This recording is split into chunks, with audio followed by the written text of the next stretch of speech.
I'm going to borrow some of these papers. But sooner or later, China will solve those problems. And then the business jet market in China will be the biggest business jet market in the world, just like, hi Rachel, all kinds of friends are here. Just like China is the biggest market in the world for automobiles, for passenger cars. And 30 or 40 years ago, is anyone here from China? Do I have any Chinese students in here? No one? One? 哪一位朋友？你好。从哪里来？广州。Welcome from Guangzhou. Guangzhou is a very large city. More people live in one of the apartment buildings in Guangzhou than live in our entire Iron County. 30 years ago, what's your name? Lee.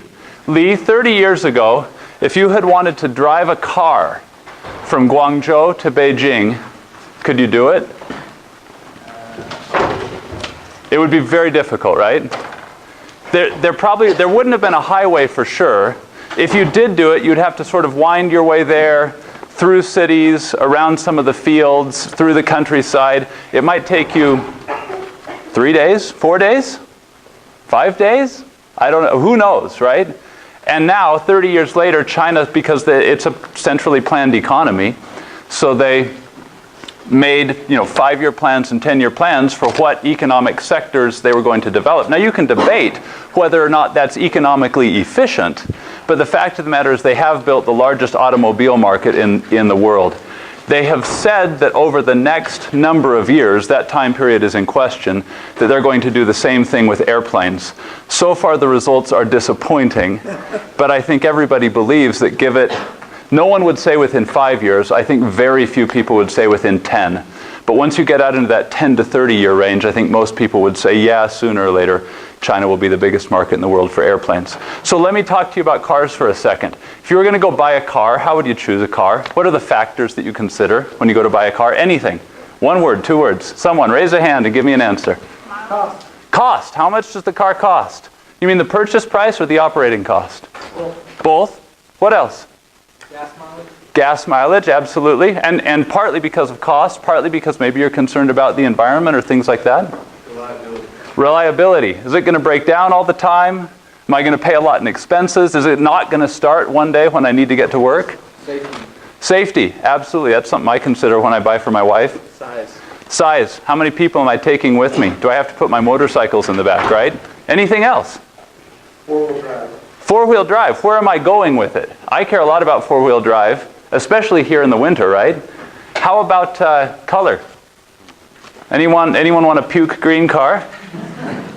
Why not? Because you'd park it all the way across the other side of the parking lot, so no one would see you drive up in it, right? How about let's say that all the other things are equal. The reliability is about the same, the cost's about the same, the 4-wheel drive is the same, and so forth. But you could get it in a pickup truck shape, you could get it in a sports car shape, you could get it in a sedan shape, you could get it in like a micro box kind of a shape. What would you want to choose? Depends on the style, right? I bet there's a lot of guys in here that just, if you had your druthers, you'd rather drive a big pickup truck, am I right? Or a Ferrari if you really had your druthers. So how would you pick an airplane if you're going to buy an airplane? How would you pick an airplane? These are the sorts of decisions, unfortunately, we don't get to consider as fully or as frequently as we would prefer. How would you buy an airplane? Rachel Pearson, how would you buy an airplane? It's up to you. Come on down, we'll hook you up with a Cyberjet SJ30 just down the street. How would you pick an airplane? I think you would take into account how far you're flying, whether you're taking cargo or passengers, how many international requirements if you're going on the borders, security requirements, exactly. Where you can fly out of.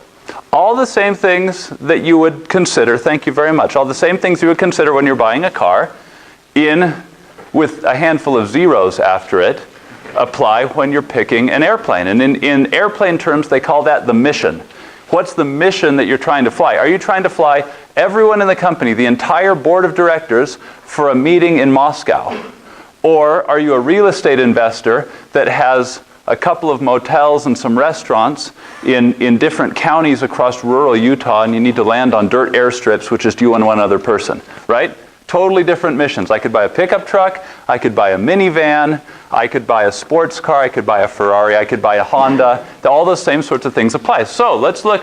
Holly, will you help me with the first picture, please?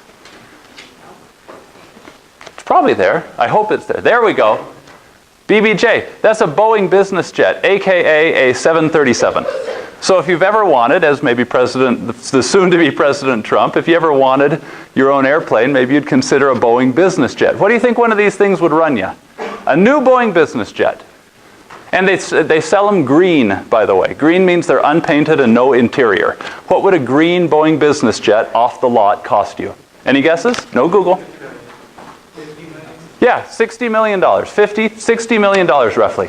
After you've bought it, what's the lowest threshold, the cheapest possible interior, which is done by a third party, right, an aftermarket group? You have to put seats in it in some fashion. What's the cheapest interior you could get in a BBJ?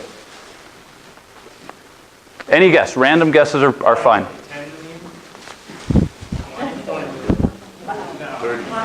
About the same as the airplane. About the same as the airplane. So you're looking at well over 100 mil just to get your BBJ flying, because of course you have to take into considerations, do I or do I not need a second sauna in my BBJ, right? I of course would need at least 3 saunas in my BBJ. Holly, will you go to the next picture, please? Is that about what when you think private jet, right? My own airplane, is that kind of what you had in mind? Right? Me, Jay-Z, Beyonce around the table having like fancy dinner. Isn't that sort of what you picture? And for, $100 and something million, this fine aircraft could be yours. Will you go to the next one, please, Holly? Gulfstream 450. What do you think one of those would run you? 35. 45. As it turns out, Gulfstream prices them roughly according to their model number. So a Gulfstream 450 will run you about $45 million. Thankfully, it comes with the interior.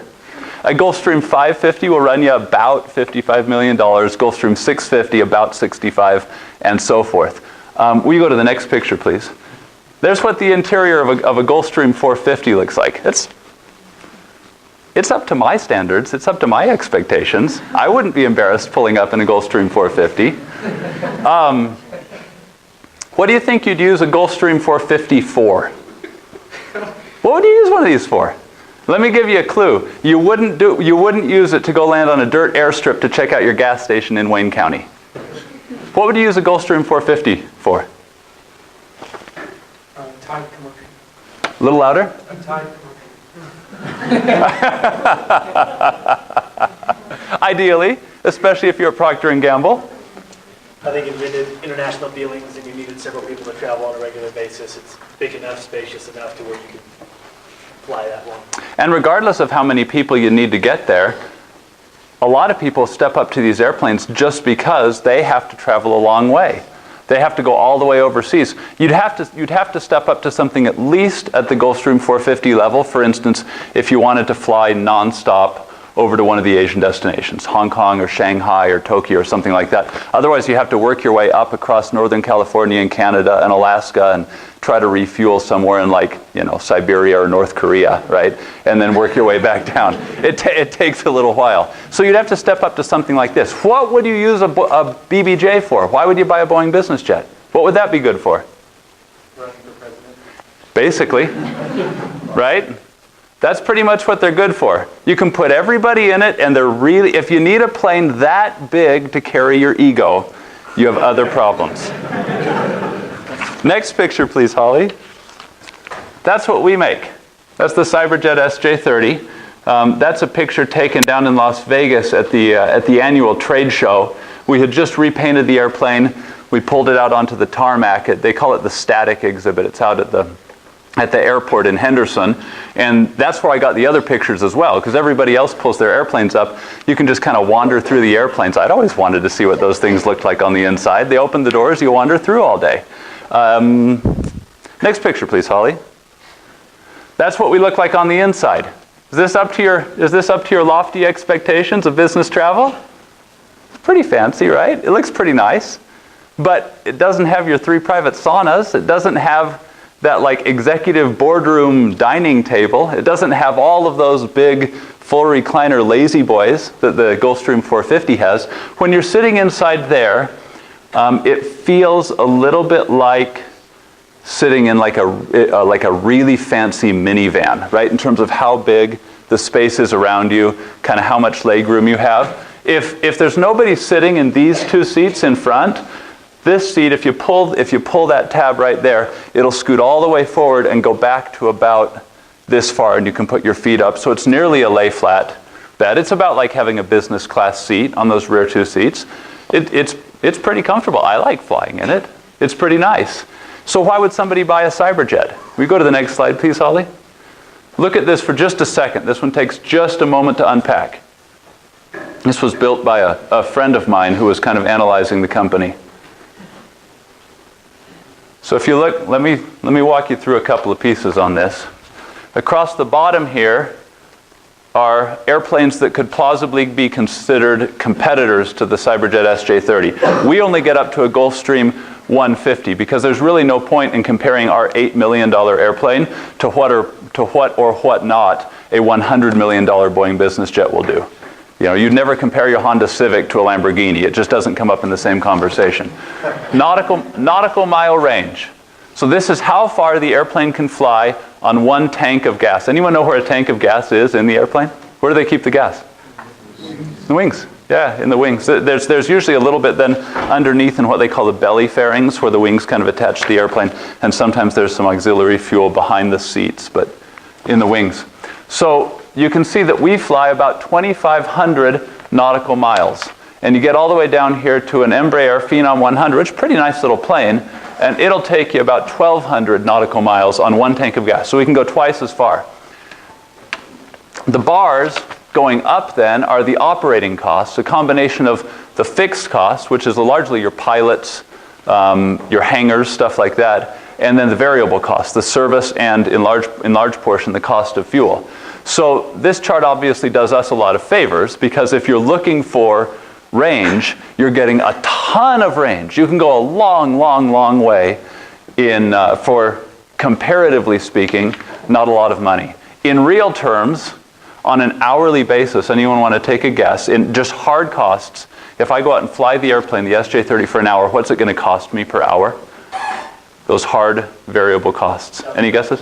$1,000. Yep. On average, it's about $1,000. We burn less fuel at high-speed cruise than a Gulfstream, like a Gulfstream 250 burns sitting on the tarmac at idle, just firing the engines up. There's a big difference in fuel efficiency.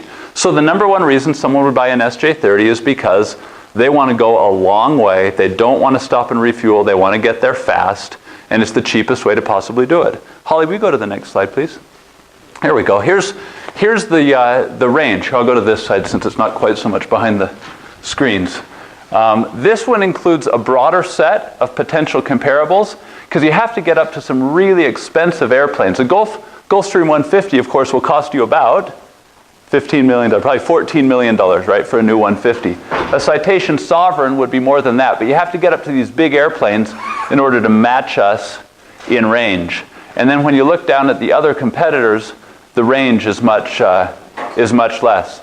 Here's the way that the costs play out going up, so you can see how much money you'd have to spend to get that additional range.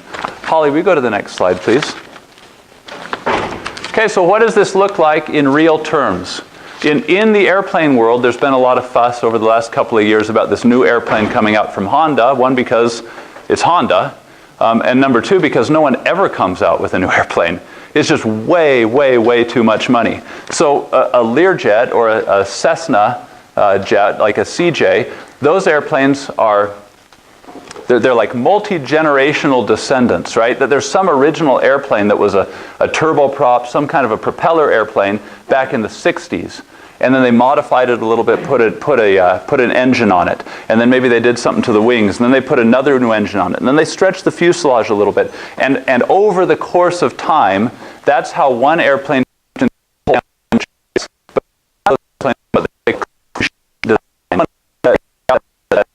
is what the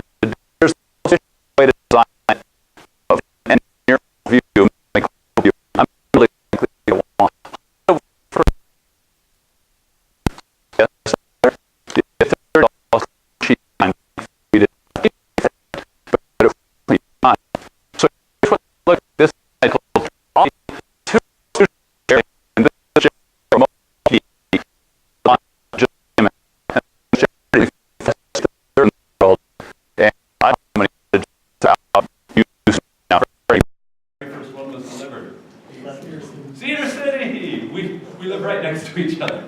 Both of these airplanes are housed just a couple of hangars down from each other. And one day, the HonJet flew from somewhere down here in Mississippi. I don't know where that's from, south of Jackson, all the way back to Cedar. And you know, you can track any airplane you want on FlightAware. You put the tail number in and it shows you exactly where it's at. It took 5 hours and 9 minutes of total time. It stopped once to refuel somewhere here north of Amarillo, Texas. So the total flight time was 4.5 hours. That same route, which is only 1,100 nautical miles, if you ran this out to the Cyberjet's range at 2,000, 2,200 nautical miles, the difference becomes even more stark, right? It would take us 3 hours and 8 minutes of total flight time, and we wouldn't have had to stop even once. So for someone who truly feels that their time is money, you can see kind of what the value proposition is. Of course, the HonJet's a little bit less expensive. They're about $5 million compared to $8 million for one of ours, but they still would be a theoretical competitor. Next slide, please, Holly. That's Morgan Freeman's actual flight. Of the 4 SJ-30s, he owns one of them. He owns it largely because he lives here in Clarksdale, Mississippi. I'm having lunch with him next week because he's our main customer, right?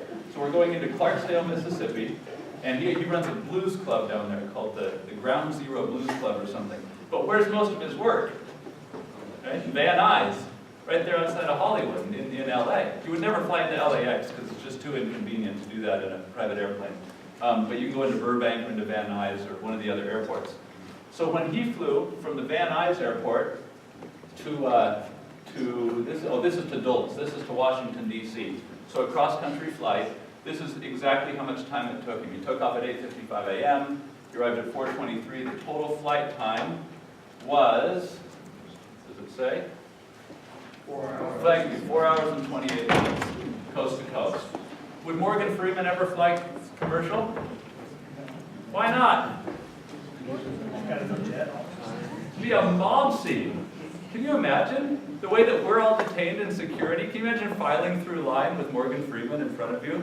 Having him takes off his shoes, gets his laptop out, right? It'd be a total mob scene. So there's no way that he's going to fly a private jet. He travels with one person. He travels with Jimmy. Jimmy is his pilot. Jimmy's his concierge. Jimmy's his personal assistant. Jimmy files the flight plan. Jimmy does some of the basic maintenance on the airplane. He travels with Jimmy. He gets in the cockpit for takeoff and landing. Get up in the air. He goes in the back, stretches the seat out, and falls asleep. Gets back in the cockpit when they land. He lands the plane. Technically, he's a licensed pilot. He's not certified on the SJ-30, so he sits in the right seat, in the co-pilot seat, but he participates in takeoff and landing. It's just a lot easier for him to do it that way. We go to the next slide, please, Holly. So when he was promoting, what's the, Invictus, right? Anyone seen Invictus? It's a pretty good movie. When he was promoting Invictus and filming, he went all around the world. So you can see the SJ-30 takes him coast to coast, across the Atlantic. Technically, we can also make it over if you wanted to go up to England or somewhere like that. Took it all through Africa. These are all of his trips when he was filming and promoting that movie. This is him here in Cedar City when we had an anniversary and groundbreaking celebration, and he decided to show up, and he spoke and talked about how much he liked. Holly, next slide, please. How'd the SJ-30 end up in Cedar City? So I'm the CEO of this holding company, MSC Aerospace, that has 3 divisions: Metalcraft, Cyberjet, Cedar Building Associates. Holly, next slide, please. Here's Metalcraft. We're a metal fabrication factory. So largely aluminum, some titanium, some stainless steel. We built almost all of the titanium parts, for instance, on the F-22 when that was still in production for the military. We have over 2,000 pieces on the 747. So basically any Boeing airplane that you've ever flown on, we make tons and tons of the little metal pieces that are required to do it. So that's like axis milling and lathe work and bending and sheet metal, tube bending, all of those sorts of things. We've gone from little pieces to sub-assemblies to larger assemblies, and that's what it looks like out on the shop floor. Holly, next slide, please. And the people that we sell to then, our 2 biggest by far, Boeing and then the military. We're about 50-50, which is a pretty good balance because the market kind of goes back and forth. But we sell to all these other, to Gulfstream, to Learjet. CPI does a lot of Boeing work. We sell to Lockheed Martin. Middle River does a lot of, that's General Electric. They do parts for engines for General Electric. Next slide, please, Holly. A-10 Warthog. These great big engines. It's basically like a flying tank, right? It's slow. It flies low over the battlefield, and it has these huge machine guns up front, literally for like strafing tanks on the battlefield. So it does battlefield support for the ground troops to kind of clear the way so that they can march through after.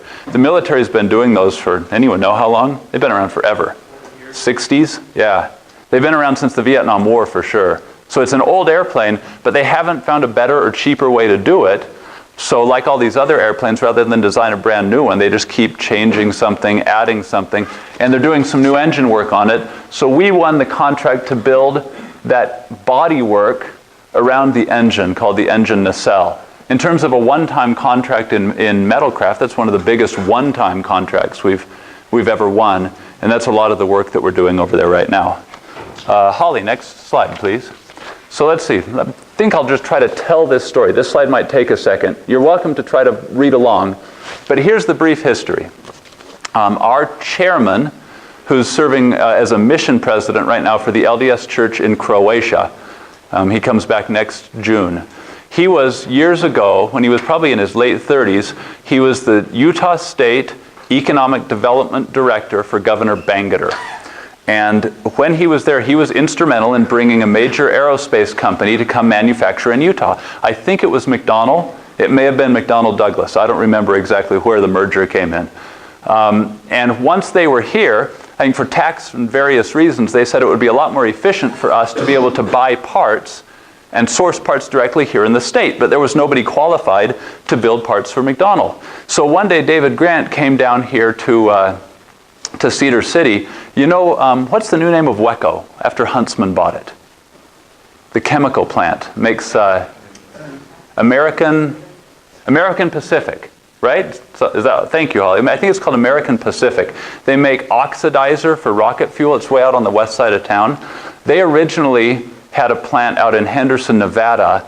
You can put this on YouTube. This was years ago, 30 years ago, had a huge industrial disaster. I mean, this massive explosion, at which point they decided not to operate the factory in Henderson anymore, and it moved out to the west side of the desert. David Grant, our chairman, came down here for that opening. While he was at the opening, the original employees, 40 of them or something, at Metalcraft, it was called Morton Metalcraft at that point, came over and said, our parent company out of Indiana is going to shut the factory down. They made two things. They made slot machine spare parts, replacement parts, and they made wire gift card retail display racks for Hallmark. That was what their product. Oh, I think they made some old desktop computer cases as well. And they said Morton Metalcraft is going to move everything back to Morton, Indiana. We're going to lose 40 jobs in Cedar City. What are you going to do about this? So David Grant went to McDonnell Douglas and said, if I buy this factory, because his term was about finishing as the economic director, if I buy this factory, would you come in and write the operating manual and give us our first order to turn it into an aerospace factory? So they said yes. So he finished the meeting at Weco, finished his job a few weeks later, however long it was up in Salt Lake, and came down and bought Metalcraft. And within 1 year, they had transitioned out of slot machines and wire gift card display racks and computer cases and so forth, and had transitioned into aerospace parts.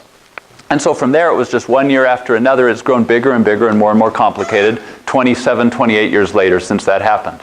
Along the way, let's see, down here is the SJ-30. There's a gentleman named Ed Swearingen. He's in the Aerospace Hall of Fame down in Texas. He just passed away a couple of years ago to ripe old age, 90-something years old. Apparently was a classic old guy. And he had designed tons of airplanes. He was one of the original designers for Learjet. He made a lot of money designing an airplane called the Metroliner.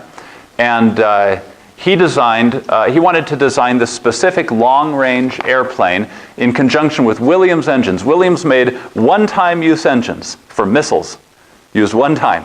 And they wanted to transition into these long-term use engines. So they said, let's do this super light, super efficient, light business jet. And they started designing this thing. So he then went about raising a bunch of money. Most of the money came in from the Taiwanese government. And somewhere along the line, here we go, 1998, we became one of the suppliers to the program. By 2006, we were doing full Fuselage assemblies for the company manufactured 70% of the airplane, were by far the biggest supplier. And in 2011, the company changed hands once. The SJ-30 program changed hands once when the Taiwanese government changed and made a political decision to divest of the program. They sold it to a group in the Emirates, so it became called Emivest Aerospace. And in 2011, Emivest, which was largely a real estate investment fund, was borrowing money against their Dubai real estate in order to invest into Cyberjet. And when the market crashed, they ran out of money, went bankrupt, and as the largest supplier, we bought them out. That's how the SJ-30 ended up in Cedar City. Next slide. What did we get when we acquired the program? Number one, there's only one piece of intellectual property in a jet program. It's called the type certificate. Everything underneath the type certificate is wrapped in that. There's 18,000 parts on the bill of materials. There's 8 miles of wire that run through the airplane to have everything talk to each other electronically. All of those parts are under one piece of intellectual property that we don't even have to enforce. The FAA, the US government, enforces it for us. We got that type certificate. I'll show you how much that might cost if we were going to start from scratch, right? Why are there no clean sheet programs? We got all the manufacturing tools, all the assembly jigs, all the parts, to go build a bunch more airplanes. In some cases, out to 40 airplanes worth of parts were in inventory.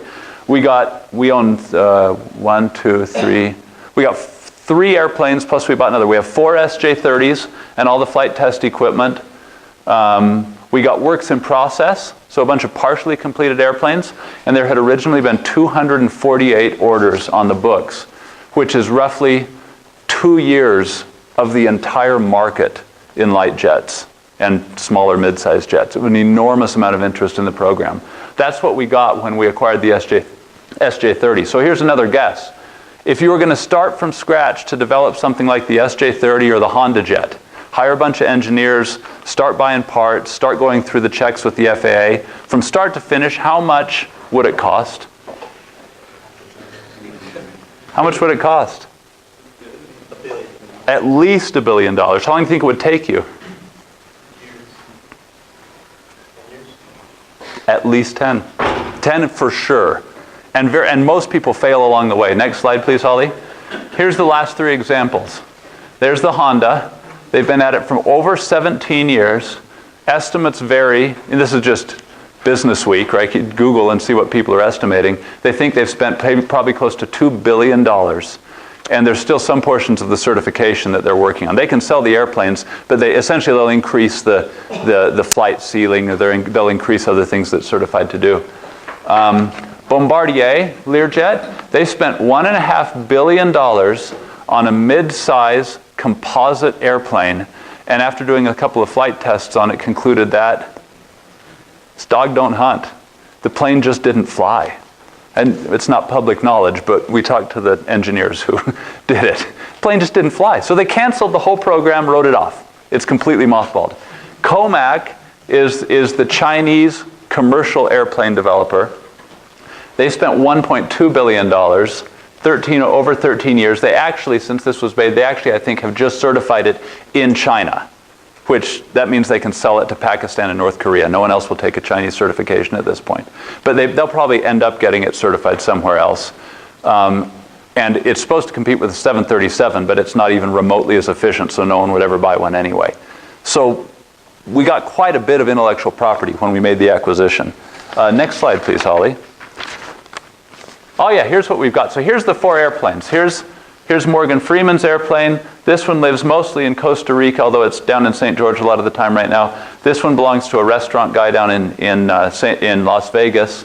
And there's our airplanes. There's four that had been delivered prior to our acquiring the program. So our job is to turn the supply chain back on and start manufacturing again. Next slide, Holly.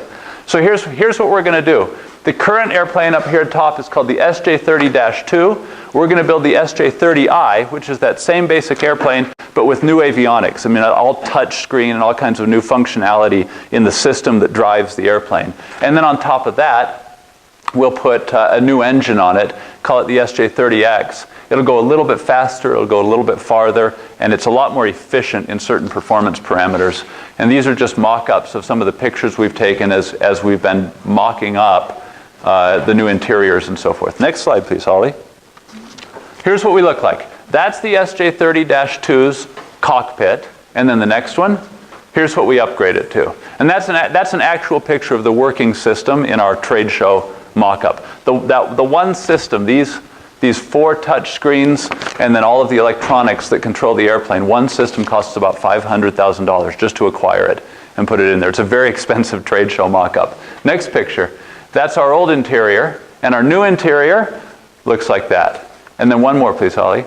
And then the other change that we'll make, anyone know where the bathroom is in this thing? It's like an RV toilet. So if you lift this seat up right here, there's a chemical potty underneath there. This smoked glass, it actually completely closes and then smokes on this side and on the cockpit side. So it's completely private, but it's tight quarters.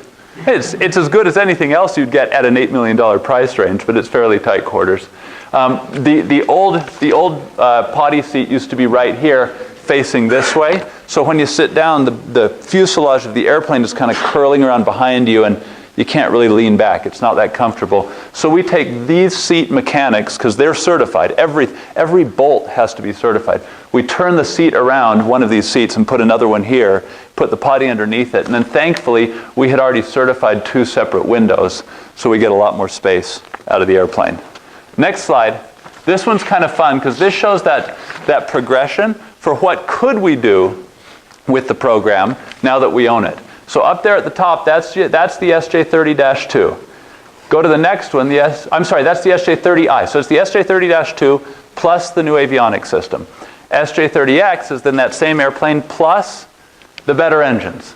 Then the SJ30X, we just call it the GF internal, the Go Fast. We take that engine, it has additional capability, and we go through a bunch of additional testing to certify that additional thrust, so we can do all kinds of things. So we can go faster, we can go farther, we can climb, but we have to go through a bunch of testing to do that.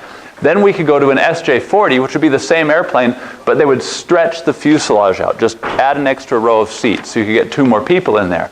Then we could go to an SJ40X, which would be a longer fuselage plus a bigger wing to be able to support that kind of lift, plus a little bit more engine. We'd go to the next engine up, and all of a sudden you'd have something you could put 10 people on, and you could be the fastest thing ever to go to Hawaii. It would be an amazing airplane. Then we could go 2 different directions. We could go to an SJ50, which is a complicated change. To take the fuselage and make it longer is relatively easy. To take the whole fuselage and change the structure to make it wider so you can stand up in it, that's a tough change. But we could go that direction. Or we're the only existing fuselage, in other words, they call it a certified pressure vessel, right? An operational airplane fuselage that with an existing certified engine could go supersonic. That would mean you could call your buddy in Hawaii and say, I'll meet you for lunch in 2.5 hours from Cedar City. That would be a real airplane. Next slide, Holly. This is how it would work. SJ30i, X, the new engines. SJ40, so you have to have a little bit of additional wing underneath you, plus a little bit more seat space. The SJ40X, a little bit more space, plus new engines. Next slide, Holly. And then if we were going to go to the SJ50, you'd need a lot more wing, plus a bigger diameter of the fuselage. Or here's the existing piece of the SJ30. We're the highest pressurized, it's set the record for the most pressure in the cabin in an airplane. So for instance, when you fly in a commercial jet, you're flying up at 38,000 feet, and you fall asleep because the relative altitude is 8,000 feet, 8,500 feet. So you're tired just like if you're hiking, way up high in the mountains. There's not that much oxygen. When we're at 38,000 feet, it's sea level. So in other words, when you get in the airplane here in Cedar City, we have to depressurize the cabin to match the local air pressure. And then as we climb, we repressurize it because we can get so much more oxygen in there. That's the part that we could keep if we were going to do a supersonic. But we'd have to do the trapezoidal wing and so forth. What do I have next, Holly? I think we're probably about there. So there's the airplanes that are in process, starting from the one that's the most complete. These top 3, they're down at our engineering office in San Antonio right now. This is going to be the first SJ30i, It's basically done. We're just trading software packages with Honeywell right now to make sure that we can start it flying. And then these two are close, 70% complete, 80% complete. And then this is all the stuff that's in the factory here in Cedar City. This factory is operating, is fully running, but they're only building one thing right now for the SJ30, and that's the 8 miles of wire. So when we put the new avionics in, first they have to design how that wire talks to all the electronics and control surfaces in the airplane, and then build the actual wire harnesses, which is, it's literally like handwork. We've had loads and loads of support from SUU. At the President's Banquet the other night, you guys talked about Zuken, the engineering software packages. They donated software so that students here get trained, they come over and work for us, then they build the wire harnesses. It's been a great relationship for us and very helpful. And then so the next point on this slide then would be that once these are delivered, you can't really disassemble those airplanes and move them to Cedar City. So once those first 3 are done, then everything else happens here in the factory in Cedar City. And we'll go from doing the wire harnesses to then continuing to run the whole manufacturing floor. Everything is completely set up. All of these tools and jigs and so forth that you see here, it's like a just add water operation. Skip the next slide, Holly, and then go to the last one. So when we're all done, so this is the overview of what you're looking at. Here's Highway 56 and then Airport Road, right? If you kept driving down that, you'd get out to the terminals. So we'll end up building, when we need the space, this completion and delivery center right here. You can see that the runway connects to our driveway.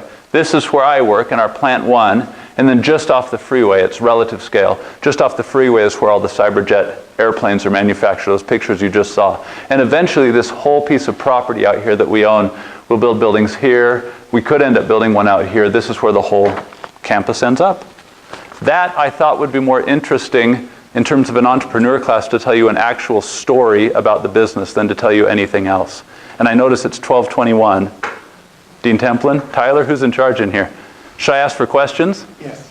Questions? Is there anything you'd like to know? So you currently have 4 airplanes out, and you talked about how you acquired some backlogged orders. Do you have a lot of orders? All of the orders were canceled except for 2. Not because we canceled them, but because literally these people had placed, for instance, the Dolby family, Dolby Sound, had paid $5 million towards one of these airplanes. It was almost finished.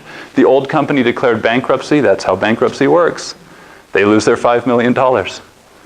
So no, all of those orders were completely wiped out. I think the general attitude in the market right now, speaking candidly, is that having watched this happen not just to the SJ30 program, but to other small jet programs like the Eclipse, so many people have lost so much money in upfront down payments that I don't think anyone's going to give us any more money basically on orders until we've actually certified that new model and start delivering. So we channel all of our investment from one business, from making parts for Boeing in the Defense Department.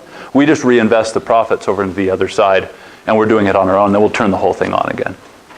Tyler?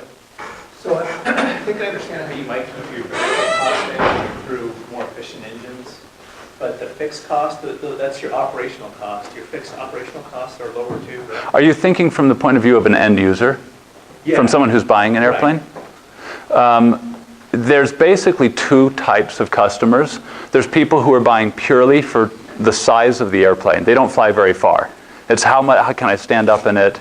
How many people could I sit in it? And there's people who buy for range. So for instance, here's another random statistic.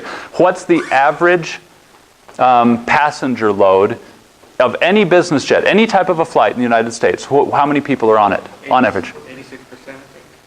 Well, in terms of people. 6.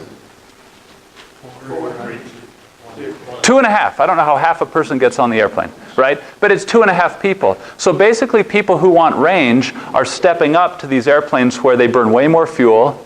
You have to have 2 pilots. Everything's more expensive about them, but they just want to have the range. So part of the theory behind the airplane is that we're way more efficient than something that costs twice as much. But if somebody says, well, I got to take 8 people with me, they'd never buy our airplane. In the same way that somebody who wants to buy a minivan would never accidentally buy a Turbo Carrera.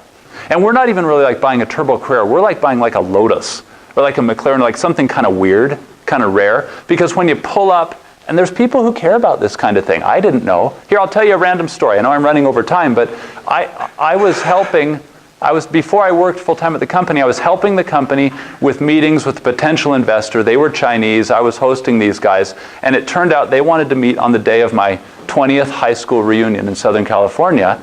And David Grant, the chairman, who was still in town, said, you've got to be at these meetings. I'll fly you to your reunion. So we were at Lake Powell. I literally got out of the off the ski boat and walked up the hill in Page, Arizona, right, to the airplane and got on in a wet bathing suit and flip-flops and flew from Page, Arizona into John Wayne Airport, into Irvine, where I'm from. And they see private airplanes there. And when we pulled in, no one had ever seen an SJ-30 before. So everyone in the terminal walked out. The door opened, and I walked off in a wet bathing suit. I've never been treated so weird in my whole life. I don't know who they thought I was, but I was a total imposter. And for people who care about this kind of thing, it's cooler to pull up in a McLaren or a Lotus than like a stock model Porsche. And that's kind of how this airplane plays. Does that sort of answer your question in a longer way? Anyone else? Any other questions? Please. From the time you got, after you got both your degrees to this job now, how many jobs have you had in between? I practiced law for about 9 months with no intention of being a lawyer, really. And then I went to Polaroid, and that was that would be, I could do a whole other presentation on that one. It turned out that the guy who was like the boss of the boss of the boss, I'll just tell you the punchline, we found out long after we were all gone, had on the side been running what turned out to be the third largest Ponzi scheme in the history of the United States. He'd stolen $3 billion from like Goldman Sachs, from like crazy people. But he didn't get any press.